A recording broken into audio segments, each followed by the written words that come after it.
नमस्कार। Divine healing channel की स्वाध्याय सीरीज़ में आपका स्वागत है। आज से हम स्पिरिचुअल बुक की सीरीज़ स्टार्ट कर रहे हैं।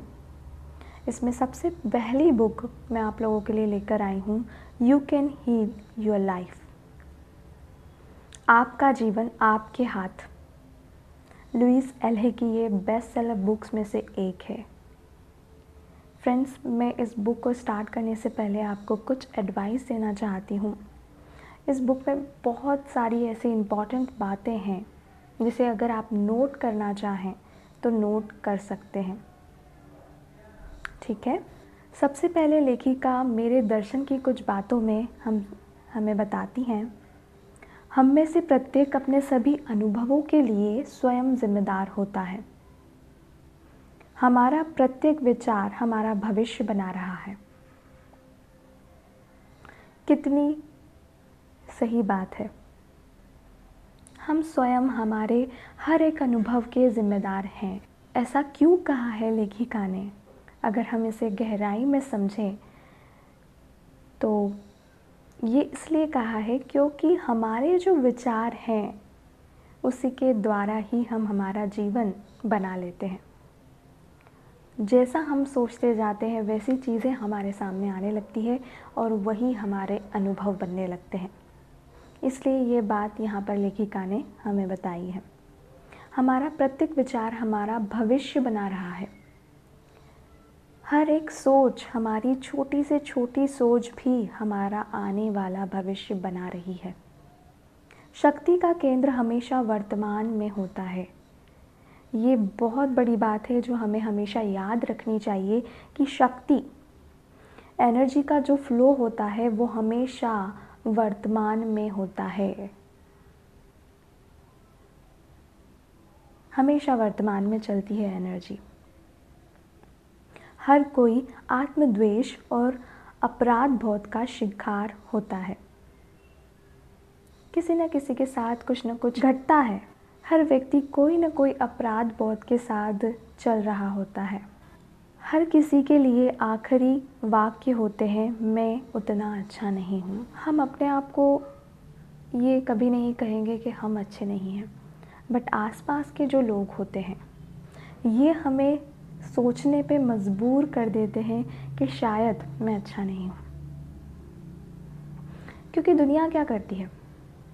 दुनिया खुद की बुराई नहीं देखती, दुनिया लोगों की बुराई देखती है, सामने वाले की बुराई देखती है और गिनाने की कोशिश करती है हमेशा।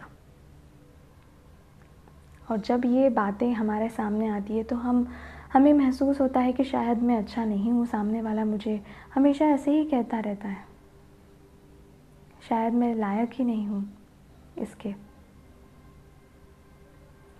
इसलिए हमारे अंदर ये विचार आते हैं कि शायद मैं उतना अच्छा नहीं हूँ। यह मात्र एक विचार है और विचार को हमेशा बदला जा सकता है। लेखिका आगे हमें कितनी अच्छी बात बताती है कि जब हम ये सोचते हैं कि मैं उतना अच्छा नहीं हूँ तो ये सिर्फ क्या है? एक विचार है और इस विचार को बदला जा सकता है। जब आसपास के लोग, हमारे परिवार के लोग जब हमें ये सोचने पे मजबूर कर देते हैं, हमारी बुराइयां निकाल के कि तुम में तो ये खूबी नहीं है, तुम तो ऐसे हो, तुम तो वैसे हो, ये हमें बोल बोल के हमें ये सोचने पे मजबूर कर देते हैं कि शायद मैं उतना अच्छा नहीं हूँ। पर ये सिर्फ एक विचार हमें आता है, हम इसे बदल सकते हैं। और ये कैसे हम कर सकते हैं? लेखिका हमें आगे बुक के चैप्टर्स में बहुत अच्छे से लेखिका आगे हमें बताती हैं, हम अपने शरीर में हर तथाकथित रोग को स्वयं उत्पन्न करते हैं। क्या हमने कभी सोचा है कि हम इस बीमारी को खुद उत्पन्न कर रहे हैं हमारे शरीर में? नहीं। हम हमेशा ये सोचते हैं कि शायद मेरी किस्मत में ये बीमारी आना लिखी होगी, है ना? पर दोस्तों, ऐसा नहीं है। हम खुद हमारे विचारों से, हमारे जो इमोशनल हमारे साथ कुछ घटता है, उन सब बातों को सोच सोच कर हमारे अंदर शरीर में, एनर्जी बॉडी में हम ब्लॉकेज बना लेते हैं, ब्लॉक्स क्रिएट कर लेते हैं, और ये ब्लॉक्स धीरे धीरे धीरे धीरे किसी बीमारी का रूप ले लेते हैं। तो क्या ये किस्मत में आपके था? ये खुद आपने किया है, सोच सोच। आगे वो कहती हैं, क्रोध, आलोचना और अपराध बोध सबसे नुकसानदायक विचार है। सही कहा था ना मैंने? जब हम क्रोध करते हैं, आलोचना करते हैं किसी की हमेशा बुराई देखते रहते हैं, उसकी सुंदरता कभी नहीं देखते, अपराध बोध में रहते हैं कि मैंने उसके साथ गलत कर दिया, मुझे ये ऐसा नहीं करना चाहिए था, ये सबसे ज़्यादा नुकसान देने वाले विचार होते हैं। कितनी बड़ी बात बोली है लेखिका ने कि हमारा जब क्रोध हम बाहर निकाल देते हैं तो कैंसर, जो हमारी बॉडी में कैंसर हो जाता है, वो क्रोध के कारण, उस क्रोध को हम निकाल सकते हैं, उस गुस्से को हम बाहर निकाल सकते हैं और कैंसर को हम खुद सही कर सकते हैं। कितनी बड़ी बात है ये। क्रोध को बाहर निकालने से कैंसर तक ठीक हो सकता है। फ्रेंड्स, ऐसा लुईस एले हमें इसलिए बता रही हैं क्योंकि ये खुद एक कैंसर पेशेंट थी। ये इनकी कहानी अपने सबसे लास्ट चैप्टर में हमारे साथ शेयर करती हैं। वहाँ तक पहुँचने के बाद मैं आपके साथ वो पूरी कहानी ज़रूर शेयर करूँगी। इसी में ही आगे लेखिका हमें अतीत को भुलाकर सभी को क्षमा कर देना चाहिए। सबसे बड़ी चीज़ है क्षमा करना, क्योंकि क्रोध आपका नुकसान करता है, अपराध बोध आपका नुकसान कर रहा है, सामने वाले का नहीं। तो सबसे बड़ी बात यही है कि सबको क्षमा कर देना। ऐसा नहीं है कि जीवन में गलतियां हमसे नहीं होती, गलतियां हमसे भी होती हैं। हम अगर उम्मीद कर सकते हैं किसी से कि मुझे क्षमा कर दीजिए,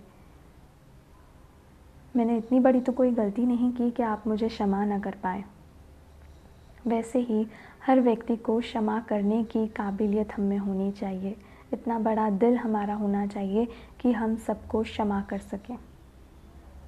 कहीं ना कहीं किसी न किसी तरीके से गलतियां हमने भी की है, किसी को हमने भी दुख पहुंचाया है, तो हम क्षमा के हकदार हैं, तो सामने वाला क्यों नहीं है क्षमा का हकदार। इसलिए आज से ही अगर आपके जीवन में कोई ऐसा व्यक्ति है जिसने आपको दुख दिया हो, दर्द दिया हो, जो आपको बहुत परेशान कर चुका हो, पर उसे मन ही मन में क्षमा कर दीजिए। क्षमा कर दीजिए, सारे बोझ अपने मन से निकाल दीजिए, क्योंकि उसकी अब ज़रूरत नहीं, वो सब पहले हुआ था। और अगर आप उसे आज अपने अंदर मन में से क्षमा कर देंगे तो वो इंसान के अंदर भी आपके प्रति बदलाव आने लगेंगे। धीरे धीरे ये होता है क्योंकि हमारी जो वाइब्रेशन है वो उस तक पहुँचेगी। क्षमा आप अगर उसे देंगे तो वो वाइब्रेशन उस तक पहुँचेगी और वो धीरे धीरे धीरे धीरे सब कुछ सही हो जाएगा। वो इंसान, हमारे भीतर स्वयं से प्रेम करने की इच्छा चाहिए। हम क्या करते हैं, दुनिया में सबसे प्यार करते हैं, सबसे प्रेम करते हैं, बस खुद से प्यार करना, खुद को सराहना हम भूल जाते हैं, खुद को खुश करना हम भूल जाते हैं। पूरी दुनिया को हम खुश करने में लगेंगे कि यार अगर मैंने उसका ये काम नहीं किया तो उसे दुख होगा, मुझे पहले उसका ये काम करना है, उसे खुशी मिलेगी मेरे इस काम करने से। क्यों? आपने आपके बारे में कभी सोचा? आपने आपके लिए क्या किया, स्वयं के लिए क्या किया आपने? यहाँ पे हमारे बारे में सोच के हम सेल्फिश नहीं बनेंगे। ऐसा कभी नहीं सोचना कि अगर मैं मेरे बारे में सोचूंगा तो मैं दुनिया के लिए सेल्फिश बन जाऊंगा। नहीं, ऐसा नहीं है। हर इंसान को हक है अपने बारे में सोचने का, अपनी खुशियों के बारे में सोचने का। तो ये विचार कभी अपने मन में ना लाएं कि अगर आप स्वयं के बारे में सोचते हैं, स्वयं से प्यार करते हैं, तो आप सेल्फिश बन जाएंगे। ऐसा नहीं हो सकता। आपको अधिकार है, ईश्वर ने आपको अधिकार दिया है कि आप स्वयं की इच्छा जानें, स्वयं की खुशी के लिए कार्य करें। लेखिका आगे कहती हैं, वर्तमान में स्वयं को स्वीकार करके ही सकारात्मक परिवर्तन ला सकते हैं। अभी जो भी सिचुएशन है, आप जिस भी सिचुएशन में गुज़र रहे हैं, आप जिस भी सिचुएशन में हैं, खुद को भी स्वीकार कीजिए और उस परिस्थिति को भी स्वीकार कीजिए। आपकी आधी परेशानी समाप्त हो जाएगी, ख़त्म हो जाएगी।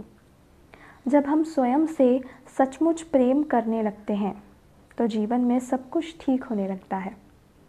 बिल्कुल सही बात है, ये मेरा पर्सनल एक्सपीरियंस है। आज से 5 साल पहले मैंने ये बुक, और जब मैं इस बुक को अच्छे से समझ नहीं पाई थी, पर मुझे कुछ हेल्थ इशू हुआ और दोबारा से मैंने ये बुक पढ़ना शुरू किया। तब मुझे इसकी जो डीप बातें लेखिका ने इसमें लिखी है वो सब मुझे समझ में आने लगी कि कितना अच्छे से उन्होंने ये सब बातें हमें बताई है कि कहाँ पे हम गलती करते हैं और परेशान होते हैं। मैंने खुद से प्यार करना सीखा और मुझे आशा है कि ये बुक आपको खुद से प्यार करना ज़रूर सिखाएगी। इस बुक को सुनते सुनते एंड तक आप ज़रूर खुद से प्यार करना सीख जाएंगे दोस्तों। ये बहुत अद्भुत बुक है, इसमें बहुत सारी ऐसी बातें हैं जो हमारे सामने एक अलग ही